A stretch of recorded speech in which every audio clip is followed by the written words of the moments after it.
Michael Jackson could silence a stadium with one look, but Chris Tucker needed one crooked dance move to make the world's most controlled performer completely fall apart. He was Jackie D. Line. Jackie don't do all his own stunts. I had to do Jackie stunts for him. Jackie. Hey, he's so short you can see his feet on his driver's license, but he's short.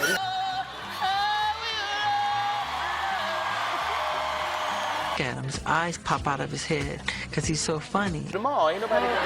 They gonna know it's you, Michael. He's like, no, he won't. Chris, it'll work. It'll work. Gentlemen. Hey, you forgot to pay. You forgot to cook the food. I'm doing. He's like, how you doing, Chris?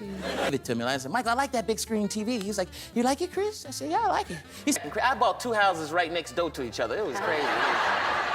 I said, I'll take that. And the damage never stopped with Michael. Action legends, Oscar winners. Right on, Mike. Big fan here, too, man. I know all the songs. Me too, Cedric. I still got... Michael be getting down. He just play it back. Boom, boom. Oh, he loved it. He loved it. He loved it. He was like, he just would laugh. He'd be like, So the Late Show is the fun show. The Late Show's a fun show. They just hollering out, telling your own joke. That was funny. Smokey. Barry, I'm sorry. Chris, what's wrong? You know. The funniest part is how innocent he looks doing it. Let's get into the moments where one voice, one story, or one terrible kick destroys celebrity dignity. At him, his eyes pop out of his head because he's so funny, and that's what makes it difficult. Look what I said. You have an ambitious nature and you may make a name for yourself. Food wasn't no good. Keep it to yourself. You're lucky we ain't suing you.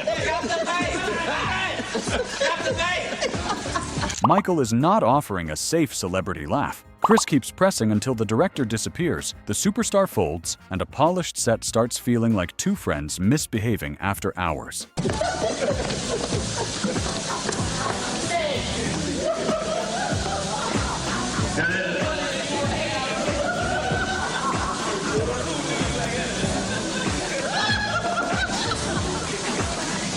Knocked it out. Yeah. Rock my world. If this is what happens on Michael's own set, taking him into public is almost reckless. Listen, every movie you've seen, it comes from, you know, the stand-up, so I enjoyed doing it and having fun. And then I was spending all that money I made, too. I had a good time spending all that. Right. You don't make $25 million and then go do another movie. I said, I gotta do something. I gotta have some fun. I gotta buy a Ferrari. Yeah. Is that what you bought? Chris treats unbelievable access like normal friendship. In seconds, money, royalty, and a carefully hidden superstar become pieces of one story Ellen can barely control before another character suddenly takes over. The joke sits inside the contradiction. The disguise says invisible, but the personality underneath refuses to shrink. One tiny accent already damaged his pride. But an action legend is about to lose far more when years of dangerous work suddenly receive a new owner.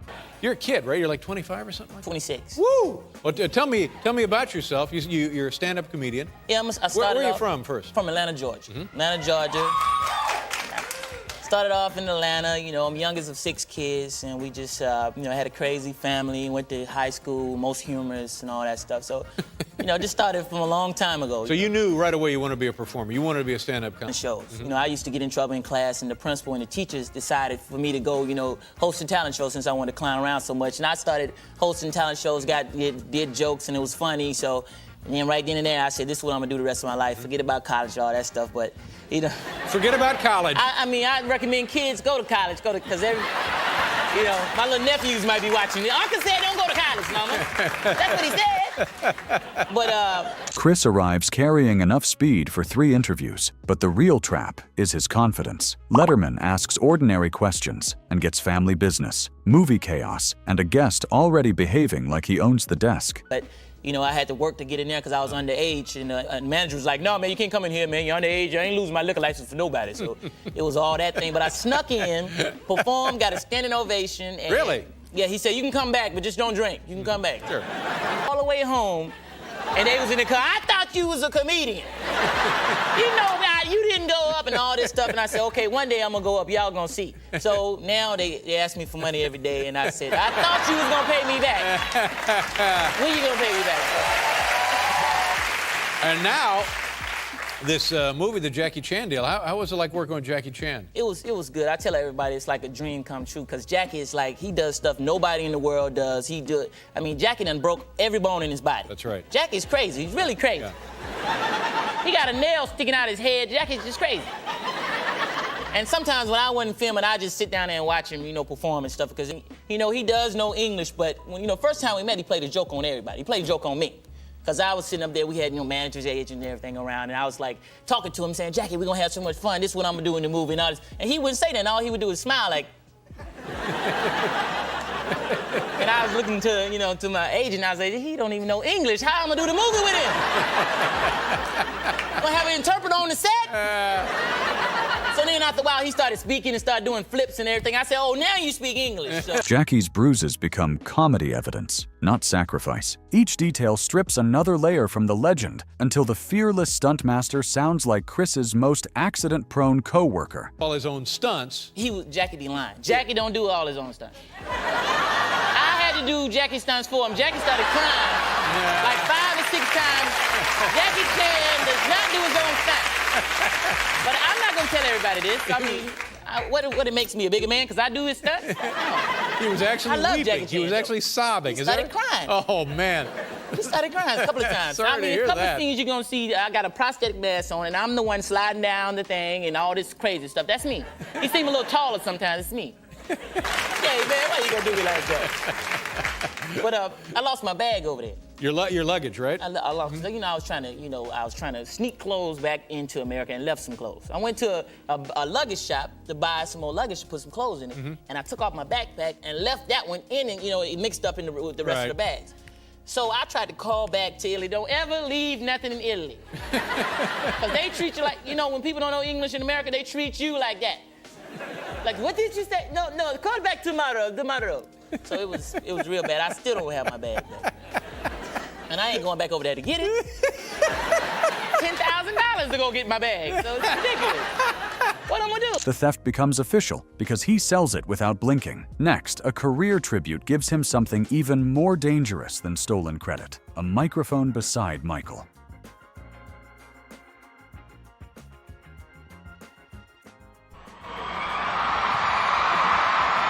"20 years ago, Michael Jackson was already a successful artist with 7 #1 hits to his name." Yeah, we gotta share it. No, we have to share it. Where I'm staying at in Neverland. Yeah, anywhere you want to stay. All right, I'm in cabin number 3. Prepared what would come next. Cause this is Thriller night. Sorry. Thriller stayed on the Billboard 200 for nearly 2 years, spending a racket 37 weeks at #1. It won dozens of awards, including a racket 8 Grammys.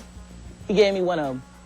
It set another Billboard record when 7 of his 9 tracks reached the top 10, and Michael became the first artist at Billboard chart history to simultaneously and single-handedly album charts both on black and pop charts. I messed that up. I know y'all seen it, but that's all right. A career tribute should feel polished. Chris turns it personal before the numbers even arrive, using the one voice guaranteed to crack the honoree and loosen every formal edge around the ceremony.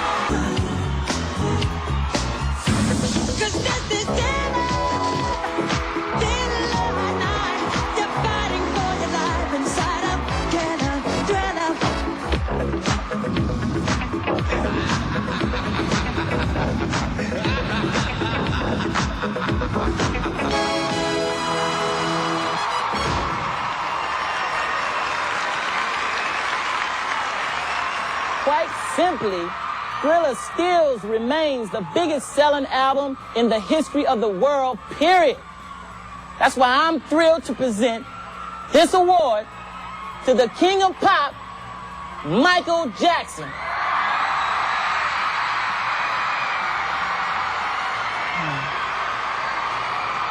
Thank you. The mistake should puncture the moment. Instead, admitting it makes the tribute warmer because the presenter sounds less like an awards host and more like the friend invited inside.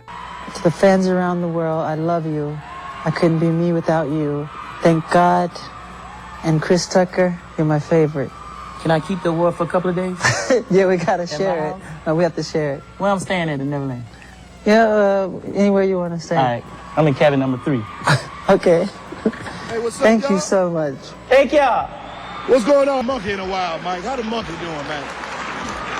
He's at Chris Tucker's house. Chris Tucker got the monkey, man. Right on, man. Chris, what's up, brother, y'all? Big ups. Hey, y'all, coming to the stage. I'm a big fan of yours, by the way. Right on, Mike. Big fan here, too, man. I know all the songs. Me too, Cedric. I still got... I love you. You know this, man. You know this, man. Right on, y'all. Big up. Chris Tucker, Michael Jackson, y'all. What's the new Rush Hour? Let's do it. Forget about that. Michael's thank you lasts only until friendship starts negotiating for trophies and beds. Then another celebrity discovers that Chris's contacts may be even more unbelievable than his nerve. He said, you a funny mother Tucker. I said, oh, Ben thinks he is praising a talented co-star. Instead, he uncovers a private network stretching from corporate offices to palaces, with sneakers somehow becoming foreign policy. So is it true that you recently said that Chris is who you want to be when you grow up? I didn't say it in front of him. You're embarrassing me now. Yeah, man, Chris is a great guy with a real integrity, and he's brilliant, and he's a great dad, and he's just and also he knows everybody.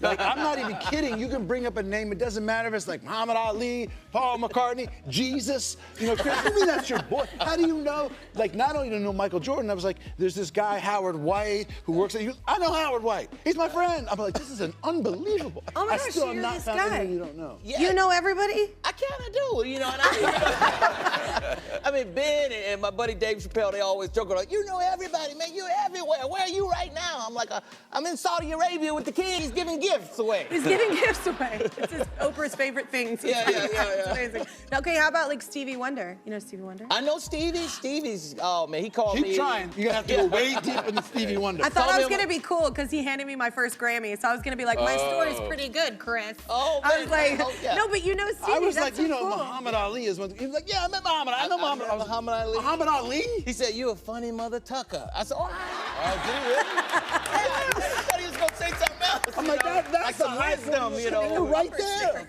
You should have retired. That's as good as it's gonna be. Every new name makes the first one seem ordinary. By the time boxing royalty appears, Ben is no longer interviewing a co-star. He is auditing a secret government that nobody warned him existed.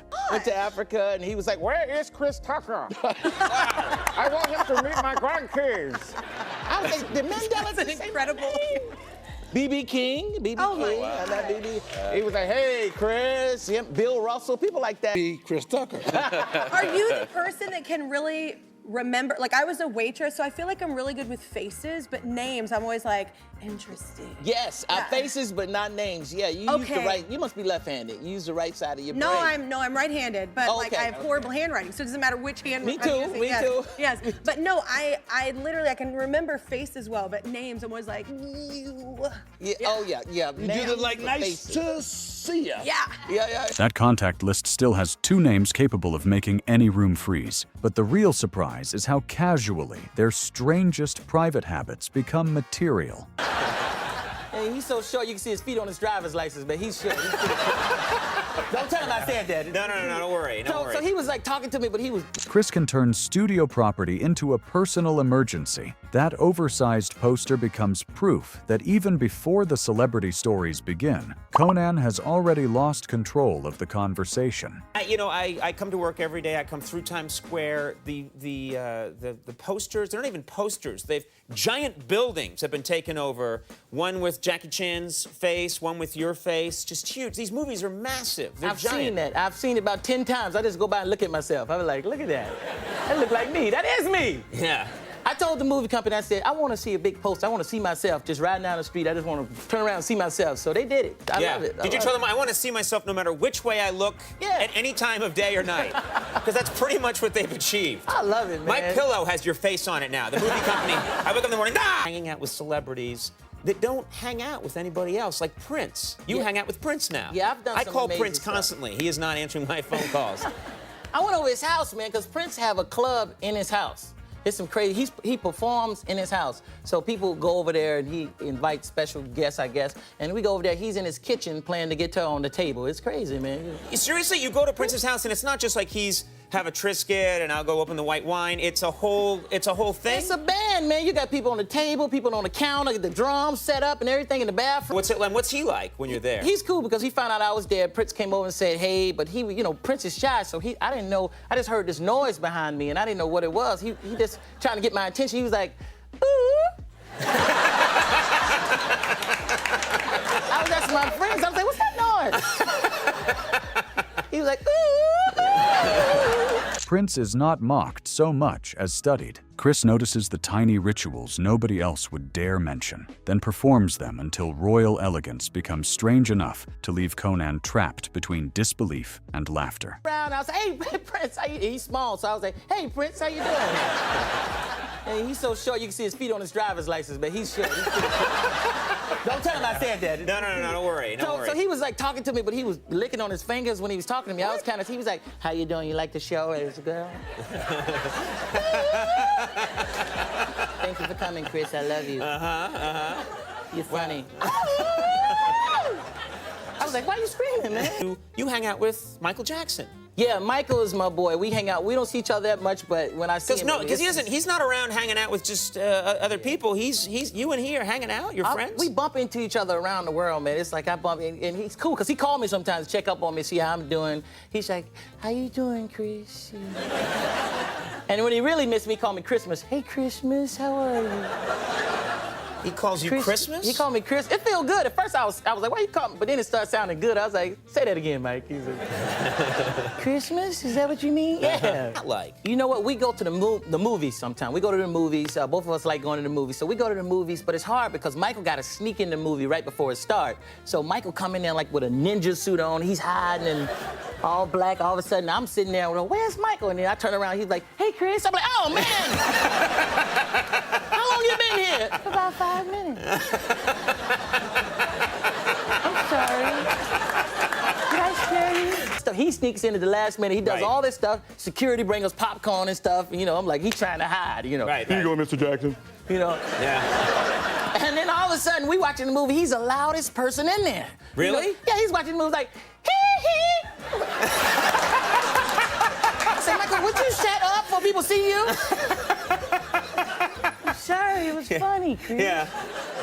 And then Prince is somewhere else. Oh, yeah. That sounds like Prince in the movie theater, too. Hope y'all stuck in here. Yes, he came with... Michael's nickname, disguise, and dangerously loud laugh sound completely invented. In Vegas, one harmless question creates a much messier chase through celebrity impressions, family crimes, brutal weather, and suspicious generosity. So will you give him a big Las Vegas 21-year-old party? He wants to come to Vegas. But what he don't know, I'm coming with him. He's not gonna know I'm here, though. I see. I'm gonna be watching him behind slot machines. I'm gonna tell waitresses, no, don't give him no beer. Just take him some milk. Take him some milk. I'm doing well, thank you.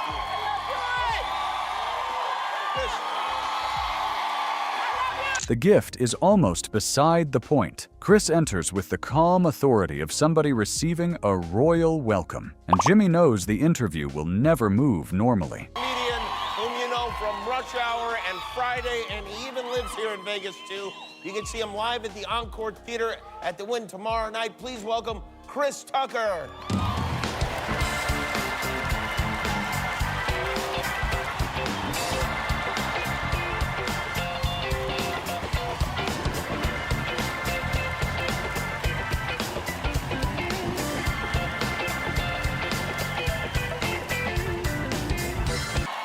How you doing? I'm doing great. Very thoughtful for you to bring them a gift. That's about all I could find. That's about all. It looks similar to the one that was sitting on our craft service table backstage. It was?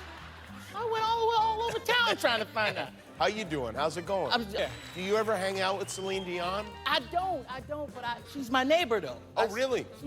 I live down the street. I never see her, but I met her before in Paris one time walking out of the George V Hotel, and I said, hey, Celine. She was like, hey, she was so nice. And that was it? Yeah, and I went to one of her shows too out here too, and I loved it. Oh, you did? You can't help but sing her songs.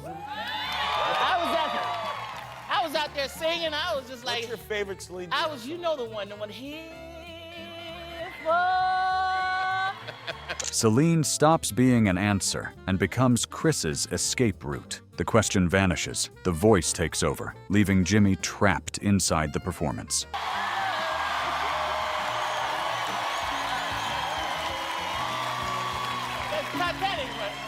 I never imagined that. What was the first time you were in Las Vegas? How long ago was it? First time I performed here, I was here years ago. The first time I performed here, I never forget it because it was so hot. It was the hottest I've ever been in my life. One of the hottest. I was inside, it was so hot. I thought if I go outside, it'd get cooler, but it was even hotter. And it was way off the strip. That's where the sun in the is. desert. Yeah, it was a little shack. And the hottest I've ever been was in Dubai. I went out there in the Middle East. I thought Vegas was hot. I went out there to play golf one time, and I had the whole golf course to myself. But I didn't know it was the hottest time of the year. Nobody was golfing. Right. And I was so hot, but that's the first time I realized that black people can get sunburned. That's the first time. Wow. Because I had a tank top on, my shoulders was messed up for months. Really? So I wear suntan lotion. Weather should be safe territory. Somehow it becomes a personal conspiracy, with midnight sunburn and desert heat sounding like targeted attacks that followed Chris across continents and nearly finished him twice. I'm opening a comedy club here next month in Las Vegas. Congratulations. So maybe you can give me some advice because I've never done anything like this before. How did that go for you? Don't have your family working for you. Okay. In the comedy club. Because my family worked for me in my comedy club, and I went there. The club wasn't making no money, but everybody had new cars. And that's what. My brother was drinking up all the inventory. So I gotta try this stuff, man. Make sure it ain't strong. I said, man, How long did it last? About a year. That was it. Who made the call to shut it down? I did. I did. said, this is over. I'm not making no money. This is gonna mess up my movie money. Were they upset with you? My dad was upset with me because he was the cook. He was like, what am I gonna do now? I said, be my daddy. So the Late Show is the fun show. The Late Show's a fun show. They just hollering out, telling your own joke. That was funny, Smokey! Like, Fridays! They holler out your movies. Rush Hour, where's Jackie Chan at? You and Jackie not hanging around off set? Jackie is the nicest guy in the whole wide world. I want to let y'all know. That's why those movies were so good, because Jackie was so nice and I was so comfortable. But Jackie would give me a gift every day. First Rush Hour, Jackie Chan would give me a gift every day. He'd send it to my trailer. Yeah, I'm like, what is going on? I'm like, he's so nice. And I had to buy him something out the wild. I said, I gotta get him something. But then I realized he's from China. They make everything over there. He was getting it for free anyway. Man, for nothing. Wow. I almost went broke trying to keep up with him. What you did for Jason and Kate was a beautiful extension of Jackie's gift-giving. Oh, yes, it You really. have to give. That's how I learned that. I was from my agent, my buddy, Jackie Chan. He rubbed off on you the right way. The heat is survivable. Singing beside two music legends is not. One private visit is about to expose the exact limit of friendship, talent, and Michael's patience. The song is ridiculous, but Chris correcting the world's biggest pop star is worse. That musical rejection should have taught him restraint. Instead, the next interview proves even generosity becomes dangerous when a host remembers the tax problem sitting nearby. You've been traveling all over the world, I understand. Where have you been lately? I toured all over Australia. I'm on my tour in Australia, Abu Dhabi, Middle East, and China, all over, man. Now, are you doing this because you're on the run from the IRS? A little bit. How'd you know that? Jimmy reaches for the sore spot immediately. Chris refuses to look wounded, turning money trouble into Hollywood chaos so quickly that the confession never gets time to sting. Read the news, yeah. I made so much money, man. My accountant couldn't count it. It was crazy. No, but the IRS, I love the IRS. I'm not talking about you. But they are like the mafia, man. They treated me like Tony Montana and Scarface. I was like, okay, man, I'll get you the money. Okay, go. Calm down, man. Okay, relax. I'll get you the money. Okay. They don't like it when you don't pay. Yeah, They don't like it, man. They said, give me time. They said, we gave you time. I better get another Rush Hour going on I know. Y'all want to see another Rush Hour? Call Warner Brothers. Call Warner Brothers. Call Warner Brothers. knows? Because I call him every day. Shoot. This is, Use another 20 million. when you had this problem, why don't you just pick up the phone and you call your friend President Clinton and say, hey, take care of this, will you?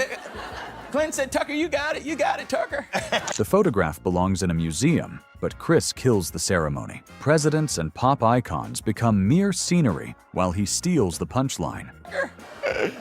Do you remember where this photograph was taken? It was you, Clinton, and... Yeah, this was in New York, man, and it was such a, I mean, it's a classic picture. I need that picture, man. It was Michael and Bill, man. It was great, man. What were you guys doing? We was just there, man. Just there. I was just there smiling. It's Bill Clinton. Yes, man. Michael was the greatest entertainer ever and the biggest entertainer in the world, but he was the nicest guy in the world, man. He was just nice, man. I would go to Neverland and I would say I like something, he would give it to me. And I said, Michael, I like that big screen TV. He was like, you like it, Chris? I said, yeah, I like it. He said, do you love it? I said, I love it.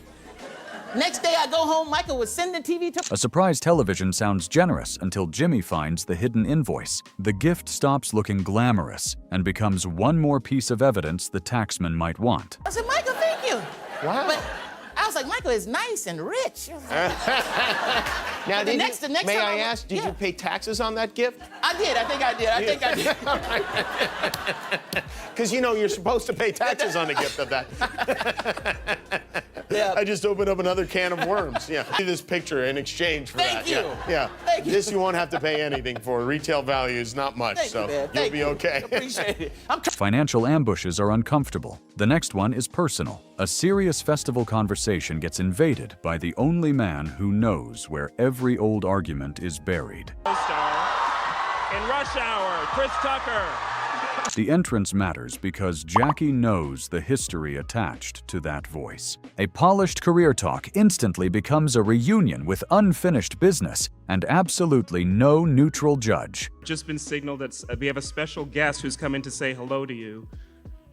Kind of a surprise for us all, but backstage we have Mr. Chris Tucker, Jackie's co-star. In Rush Hour, Chris Tucker.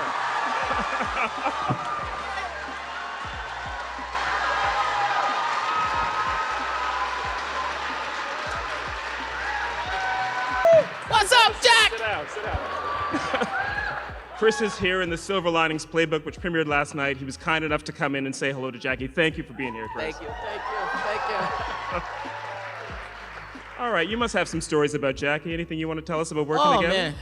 Well, like Jackie was saying, the first time we met, it was because I didn't know if Jackie spoke English or not. And because he didn't say nothing to me the whole time, and we was meeting, you know, about the movie Rush Hour, and the director was there, and the whole meeting, Jackie didn't say nothing. He was just shaking his head and he was like this. And I was like, yeah, and I'm gonna do this, and I was talking, I'm gonna do this, and I think we should do this, and this, and Jackie was like, okay. It was Brad Ratner, the director. I said, do Jackie speak English, man? How we gonna do this movie? He didn't say one word to me. Do he like me? Do he want Wesley Snipes? What do he want, Eddie Murphy? Well, does he know who I am? They said, yeah, don't worry. He speak English, don't you worry, don't worry. And we actually took that, and he was just filling me out and all that stuff, and we took that and put it in the movie, and that's how you get, do you understand the words that are coming out of my mouth? The language dispute is really a battle over blame. Neither man wants the truth as badly as he wants the room to accept his louder, funnier version of what survived that chaotic set. No. The first time when I see him, he just keep talking. I don't even know one word from your mouth. He was so quick. And by the time I'm translation, whatever I say, Jackie, okay, I just translate Chinese, then hear another word. The stunt case never closes because both witnesses are shameless. They remember the same movie differently, making every wild accusation sound dangerously believable. Now, Chris, Jackie's famous for doing his own stunts. Did you do your own stunts in the Rush Hour movie? I had to. Jackie said, come on. He pulled me, come. But that was the funnest part of doing Rush Hour, was fighting with Jackie, because Jackie would, you know, have his whole, he would say, come here, I'll teach you. I said, Jackie, I can't do that stuff. He said, don't worry. And he would teach me like in 2 seconds and swing me around, and everybody thought I knew karate after the movie. I said, I don't know the karate. That was all Jackie. But that was the best part for me, fighting with him and him teaching me how to do that. It was incredible to watch him do it. We love you. All right. Thank you, guys.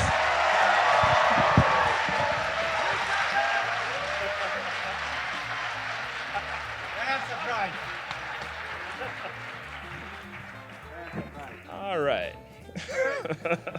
Good. It's a great thing about a film festival. You never know who's in town. You don't kick him out, I kick him out. We'll make sure he if I leaves the keep building. sitting Don't here, worry. he will keep talking. I think he's gone He's now. gone. He's I gone. heard Okay. a car start up. I don't really like him. That'll be our little secret. Face-to-face arguments are only the basic package. Away from the target, Chris reveals a private Michael so unguarded that even his taste in jokes sounds dangerous. And they love, you know, when I talk about Michael, because I talk about that in the movie and tour, and I talk about Bill Clinton, I talk about church. Because, you know, they real spiritual over there. They love it. I talk about my son, family. They all about family over there. So they love it. Hey, Chris, your relationship with Michael Jackson, man. Oh, man, it was unbelievable, man. I grew up, you know. The public image suggested careful distance. Chris remembers the opposite, a friend drawn to the roughest jokes, laughing hardest exactly where everyone assumed he would stay protected. And became friends with one of my heroes, you know. And Michael knew I was a big fan of his. You know, in all my movies, you can see I did something of Michael. Yeah, man. He just was a big part of everybody's life, and he was the nicest things that I didn't think he should be laughing. Yeah. You know what I'm saying? Oh, yeah. Like I would be extremely raw, and dude would be over there like, and I'm like, man, I don't think Michael should be laughing over that. The expert impersonator loses home advantage. Michael flips Chris's own voice against him, grading every song, accent, and kick until friendship sounds less like access and more like an audition. Great sense of humor, man. He used to talk about me because I had a little country accent because I'm from Georgia, and he would like, "Krr." And I'm like, Michael, you trying to talk about me, man? He would like make jokes and so stuff. So he would call you Krr? Yeah, he would like, Krr. I said, man, you trying to make a joke, ain't you? Hey, man, did he really enjoy that 50 Cent in the Club record? Oh, he did. Oh, man, we was rolling in the car one time, and Michael played it over and over and over because he liked the beat. It was a cold-blooded beat. Right here. And he was dancing and everything. I was like, this is Michael Jackson in the backseat getting down. Boom, boom. He was just story. Chris, you just love it. Yeah, it's incredible. Yeah. This is great. I was like, Michael Jones, jack that beat. He gonna steal that beat. What did he think of you doing impressions of him? Oh, he loved it. He loved it. Did he say you kicked with the wrong foot? You know how He's like, you kick with because the Mike wrong would leg. do his with his right. Don't you do yours with your left? Yeah. He was like, Chris, you messing up that kick. You gotta get that right. Those corrections never killed the impression. Decades later, another host discovers Chris still cannot discuss his own career without turning every memory into a live performance. That character did not appear from nowhere. The next conversation digs beneath Hollywood, uncovering the childhood obsession Michael recognized in every tiny reference. Showed him the movies, and Michael was loved it, man, because he knew everything I did had a little bit of Michael in it. Right. Long before friendship made the stories unbelievable, Michael was the standard Chris chased. Those early contests reveal that the obsession came first, and personal access arrived much later. How old were you, or when did you start doing the Eddie Murphy and Michael Jackson impressions? Man, Eddie Murphy from high school, you know, he was the man for me, and Michael too as a kid. Oh man, I remember my play brother up the street used to dance just like Michael Jackson. He had the prettiest girlfriend. I said, man, I want to be like this dude here, and I want to dance like Michael, like he danced. So we always had dance Michael Jackson contests, and he brought down Eddie Murphy's Delirious that he did on HBO because he had cable before they put the cable down in the street. While we lived down on the street by the Circle, he already had cable and he had a VCR because he was the only child. We weren't, we had to wait. So he had VCR and had the stereo. You remember the stereo? So he had all that stuff. He brought Delirious down and came out on HBO, and we was like watch Rocky III and Delirious all day, and we just had a ball. So what's your go-to lines when you're gonna impersonate Eddie? You're gonna impersonate Mike. What's your line? What's your go-to? Well, Eddie, I just talk like I'll do the laugh. Man, you crazy. So what's up?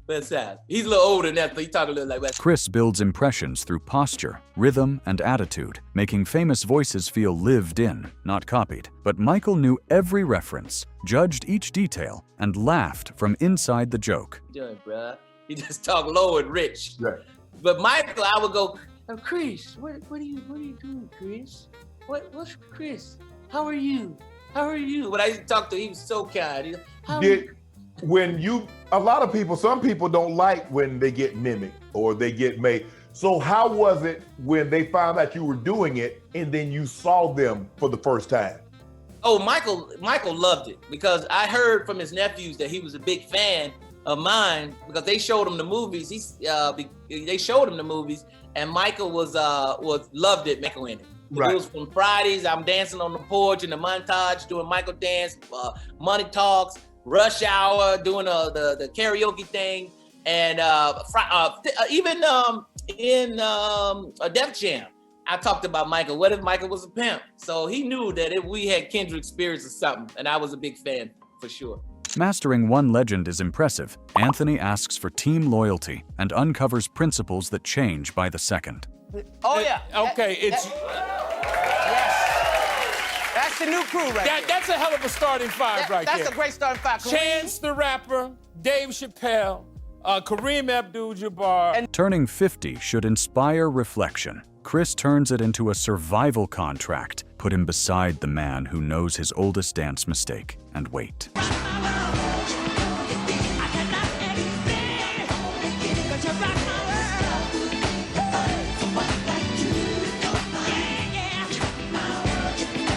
Usher arrives as a student. Chris arrives like an equal. That confidence is the setup, because one tiny choice carries years of private teasing, and Michael spots the betrayal before anyone else can understand it.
Chris Tucker's real gift is not volume, it is access. He gets close enough to famous people that the polished version slips, then knows exactly where to press. Around him, Michael Jackson becomes the friend laughing too loudly, correcting impressions, protecting an inside joke until one wrong kick brings it back. Jackie Chan stops being the fearless action legend and starts fighting for ownership of his stunts. Ben Affleck becomes the confused witness, wondering why Chris's phone resembles a government directory. Chris never asks permission for any voice, story, or detail. He commits and lets everyone handle the damage. So which Michael moment wins? The Neverland Award chaos, private singing disaster, or leg kick? And who survives Chris worst, Michael, Jackie, or Ben? Drop your favorite moment in the comments. And if you enjoy seeing the real, awkward, and unforgettable side of Hollywood, hit like, subscribe, and stick around for the next one.